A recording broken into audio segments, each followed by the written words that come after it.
We're filling this whole book with fun art, and this is page 3, and this is one of my favorite, like, I don't have to think about it watercolor activities. I want to show you how to do this 2 different ways. So I'm taping off each page like with a line down the middle. So we're going to do it 2 different ways. I'm using black acrylic paint and circles. Just get your box of circles. You don't have a box of circles? Weird. Parmesan cheese, Downy, orange juice, fish food. Put your acrylic paint on a flat surface because we're gonna dip into this. We're gonna use our circles like stamps. Peanut butter circle is first. We do have to let this dry, but it's gonna go pretty fast. Super duper fast if you have one of these heat tools. What are we gonna do different between the 2 pages? On the first page, we did wet on wet, which was water on the paper first, and then the paint just goes in and it's beautiful chaos. That is wet on wet. On this page, we put just paint on dry paper. That is wet on dry. That is order in watercolor.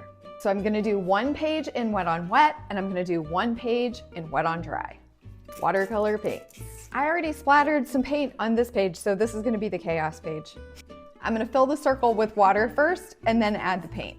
Okay, so water first and then paint. But more importantly, I've been wearing a microphone because there's a lot of road noise at my house. And of course, today, halfway through making this video, the microphone stopped working. So now I have to just tell you, on the other page, we're just gonna put the paint down on the dry paper. That's wet on dry. That's what I'm doing here. So each circle has to dry completely before you do any overlapping circles. But when you do, you'll get this layering of color that changes the color of the original circle. It's basically watercolor magic.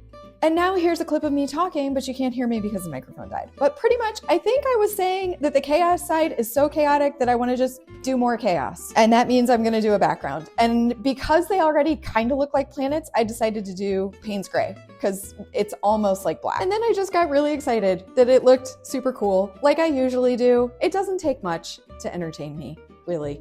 And then I think I was saying here that I lean more towards chaos, which is probably not a huge surprise.